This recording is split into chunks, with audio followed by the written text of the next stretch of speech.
YouTube, what's going on? Thank you for clicking on the video. Modern Warfare 2 Season 1 Reloaded is here, and we've got a bunch of updates and bug fixes to run through. Shipment has arrived, we have a new weapon, seasonal operators coming, and a bunch of quality of life updates made. I'm going to run through the patch notes and then dive into shipment to get some gameplay, because it's actually taking really long for this update to download. If you can see, it's actually installing at kilobytes per second right now. I think there is a problem with the server, so if you are watching the video right now and you're planning to jump on the game after, maybe set your game to install right now. So hopefully you'll have made some progress by the time we've run through this and you can hop straight on. But if we dive into the patch notes real quick, the first thing that we can see is the Warzone Cup limited time event. This is the kind of Rocket League crossover that we've seen. I know that the quads have got increased speed in this mode. You have like a DDoS effect to help move players and the ball around you. I'm probably not going to play too much of this, but I probably will check it out and see what it's like, as it's always nice when Call of Duty tries something new. Moving into the game mode, you can see there's been a bunch of updates here. The XP token drove a lot of conversation at the start of the game, how there was no way to track it, but they've gone ahead and made some changes to that. You can actually see how long is left on your XP token in the lobby screen now. You can equip XP tokens in the pause menu while you're in game. This is a change that they talked about adding in Warzone 1, so it's good to finally see that come to the game. And we've got a couple of other quality of life updates here, like players joining games in progress will no longer get a loss if their team loses the match when they join. Again, something that's been in past Call of Duty titles for a long while, so I don't know why it takes them this long to add it to this, but it's good to see it in now. And of course, they have made sure to fix an issue with the store where people were seeing black screens when they were trying to purchase COD points. One of the things I've seen on Twitter that I don't think is actually mentioned here is that they've now added the ability to save blueprints of your weapons that you build in the gunsmith. Again, a feature that we've had on the past couple of Call of Duty titles. I know it came late in Vanguard. Moving on to social, they've actually merged the hub and the friends list together. From what I've seen on Twitter, this has made things look a lot cleaner and generally made the UI a bit more accessible. They made some changes to the showcases to improve how you're presented in the menus. That's positive. And then they've streamlined the channels as well, so that it's easier to determine who and what you're muting in the lobby as well. And they've added groups. This is actually pretty much just clans as far as I can tell, just without any kind of leaderboards or competitive element. That said, the groups seem to be huge from what I've seen from Charlie Intel. I think you can add up to 5,000 people to a group. New weapons, we got the Chimera. This is something I'm going to go and unlock later. This is basically the honey badger that we've seen in past titles, Modern Warfare 2 Remastered. Fan favorite, it's an extension of the M13 blueprint, and I think it's going to feel pretty good by the looks of it. There have been some weapon adjustments, some buffs and nerfs across the board. In the pistols, the P890, the X12, and the Basilisk, as well as the Desert Eagle, have all had damage reduced against armored opponents. So those dual pistols that people have been running in Warzone might not be as powerful anymore. Been a couple of adjustments to the assault rifles. We've got the Kastov 74U, which has been nerfed very slightly. It takes more bullets to kill now. The M13 has had some changes to which attachments are compatible with another. Kastov 545 has actually been buffed in damage and in hip spread. Some machine guns, the MX9 has had increased movement speed, and the Vel has too, as well as increased damage range. Shotguns, they've added new attachments, as well as removed the ability for shotguns to one-shot in Warzone. Onto the melee weapons, and this is the biggest thing that I've seen so far. The Riot Shield has actually been nerfed crazy just in time for shipment, where everyone usually runs it on their back. The Riot Shield actually has reduced movement speed now. It takes longer to pull out your tacticals when you're using them, and they've actually nerfed it to be a 3-hit kill. So anybody who's not done their camo challenges on the Riot Shield yet and is looking to grind that, I'm sorry to tell you, but things just got a lot more difficult. Getting 2 hits off on someone from behind is tough.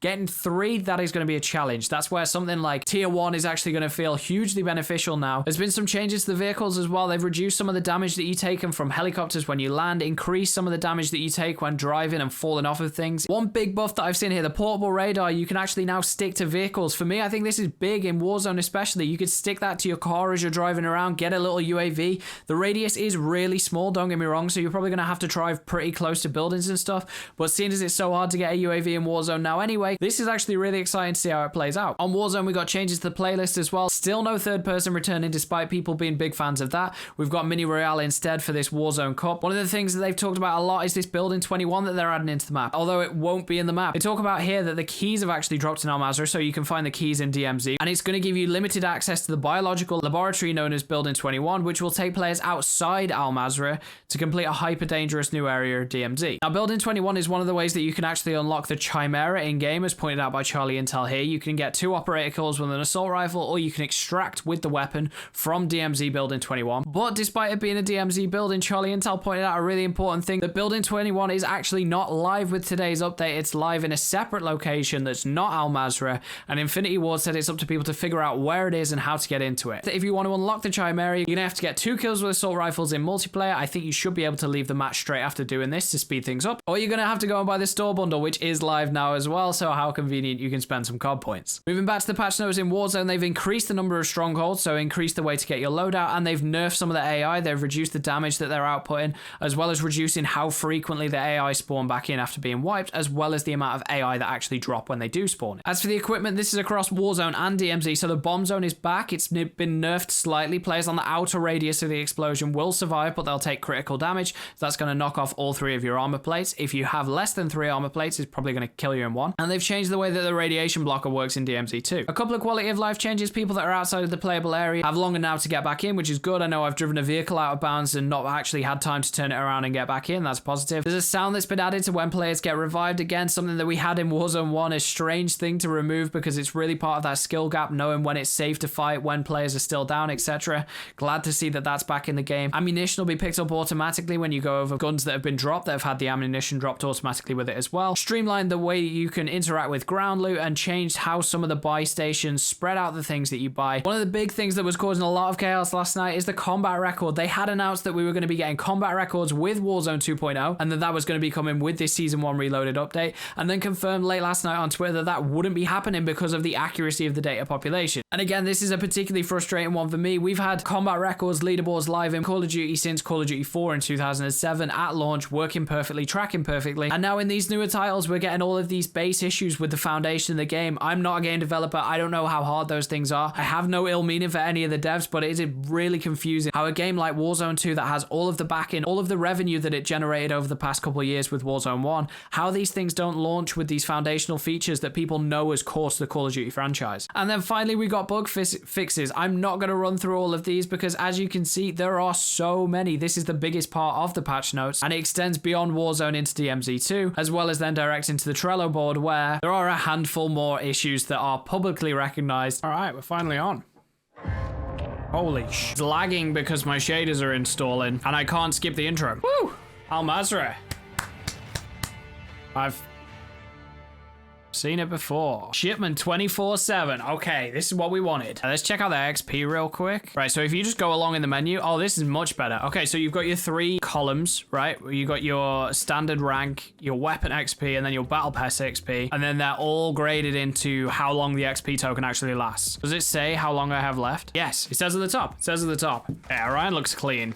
That's, hey. For anyone who doesn't know, you used to be able to climb on these crates and in the center and stuff to traverse around and flank. I think it made the spawns super buggy and just generally inconsistent. I mean, you don't expect any like sensational stuff with the spawns anyway on a map this small, don't get me wrong. But anyway, you can increase the consistency and of what people should expect. That just increases the quality of the gameplay, in my opinion anyway. Yeah, they've made it a little bit bigger, a little bit deeper. We don't have the forklift anymore to hide behind.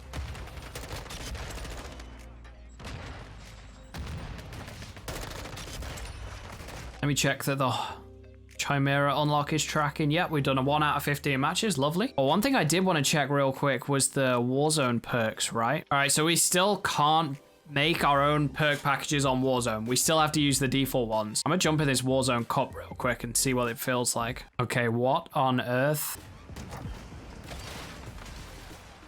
Okay, smoked. If it's not obvious, I haven't played much Rocket League. What is that guy doing? Let's go. Smoked, bozo. I'm the best. I'm the best to ever do it. I'm the best Warzone Rocket League player in history. Have I devered? I guess we didn't fix the crashes, huh? Hopefully this ship doesn't crash. I haven't missed the people lying down the middle. But there he goes. Did he just spawn there? Drill charges are going to be kind of broken on this.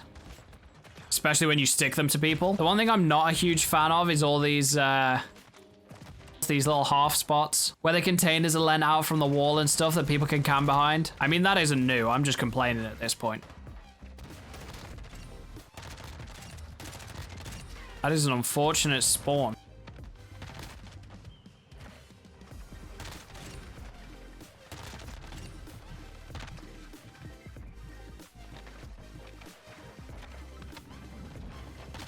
It's funny, on all the old shipments, the meta was like running and hopping around these corners and stuff.